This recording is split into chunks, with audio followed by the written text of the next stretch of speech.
afraid to face parliament, says Secondus.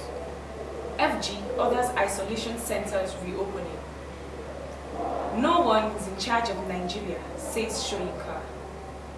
Luther King's daughter, Alicia Keys, and 58 others slam FG. American actor Tommy Lister dies at 62. Good afternoon and welcome to Reality TV News at Noon.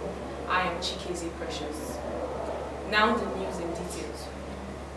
The national chairman of the People's Democratic Party, Uche Secondus, has described as shameful the decision of the President, Major General Muhammadu Buhari, retired, to cancel his scheduled visit to the National Assembly.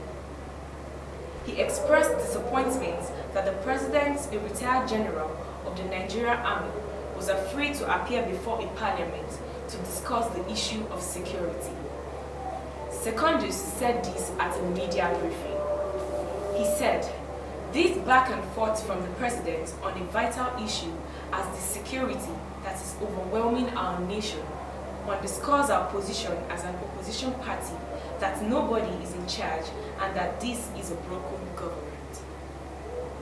Disregarding the nation's parliament is disregarding the Nigeria's people because they are the representatives to the people. The truth which is worrisome is that the President either does not know what is happening or does not know what to do. Otherwise, he should not be afraid to face the people." The federal government on Thursday said all isolation and treatment centers which had been closed due to reduced patient load as well as workers had been put on alert for reopening. The government also warned that the country was on the verge of a second wave of the pandemic. The Minister of Health, Dr. Osagi Enari, stated this in Abuja during the press conference of the Presidential Task Force on COVID-19. He said, "We are seeing the increase in the number of confirmed COVID-19 cases in the last few days. Last week, we recorded 1,843 against 1,235 we recorded 2 weeks before. In the past 24 hours, 474 new confirmed cases and 2 deaths were recorded." The minister said the number of deaths had reached 1,804, saying, "Everyone has a role to play in the effort to prevent explosive spread of this infection in Nigeria. We must prepare for a possible second wave, which we must ensure does not get worse than what we have seen so far, judging from what we observe in other countries." He warned against unnecessary international travel during the Yuletide, saying with the fresh wave of the dreaded virus in Europe and other places, anyone on a trip there could be stranded. Nobel laureate Professor Wole Soyinka has said nobody was in charge of the affairs of the country at present. Soyinka, who described the year 2020 as the most challenging in the country, made the comments at the launch of his new book, Chronicles of the Happiest People on Earth, in Ibadan, Oyo State, on Wednesday. Speaking on the state of the nation, the Nobel laureate said the year had also been a pessimistic one for the country. He said though there were natural issues that resulted in the replicant and negative mood in the year, leadership also failed the country. Soyinka insisted, as he said in June, that he does not believe President Muhammadu Buhari was in charge of the country. He said with the turbulence that characterized the year 2020, and as activities wind down, the mood has been repugnant and very negative. The situation has reached a point where you are not very sure of where you are going and where you will end it. And I had said before, you don't believe in many instances that anybody is in charge.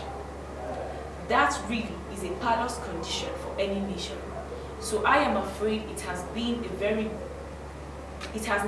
a very good year for me in general.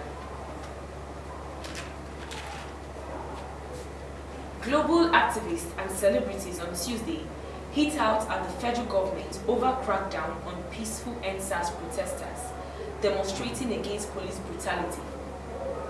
In an open letter addressed to the President, Major General Muhammadu Buhari retired and made public in Lagos. To coincide with International Human Rights Day, 60 activists condemned the government from unwarranted force against its own unarmed citizens. Writing under the auspices of Diaspora Rising, which calls itself an advocacy body formed to strengthen bonds among members of the global black family, the activists called for the release of jailed protesters as well as the prosecution of security operatives responsible for shooting in Lagos. Tomiti, a co-founder of the Black Lives Matter movement in the US and founder of the Diaspora Rising, described Nigeria's response to the protest as very shameful. Instead of showing up alongside the people, the government went to suppress them, went to squelch the protest and stamp it out. She said, the Central Bank of Nigeria last month blocked the accounts of some NSAS campaigners, while security forces so far unlawfully detained some of the arrowheads of the protest. Popular American actor Tommy Tiny Lister, who was known for his bullying Debo character in the Friday films, has died at 62. Lister's manager, Cindy Cowan, said the former professional wrestler was found unconscious in his home in Marina del Rey, California, on Thursday afternoon. He was pronounced dead at the scene. Cowan said Lister was diagnosed with COVID-19 earlier this year. She said the actor overcame the virus, but he became sick about a week ago and recently had trouble breathing. The cause of death has not been released and the coroner's office is investigating. He was a gentle giant. He had a smile broad as you could imagine. He's going to be missed by so many. We are all devastated, Coleman said. WWE is saddened to learn that Tommy Tiny Lister, known as Zeus to the WWE Universe, passed away today, WWE said in a tweet. The Compton, California native was a track and field star who became the 1982 NCAA Division shot put champion while he attended California State University, Los Angeles. He briefly played football with the New Orleans Breakers of the United States Football League. Thank you for listening to the news. I am Chikeze Precious.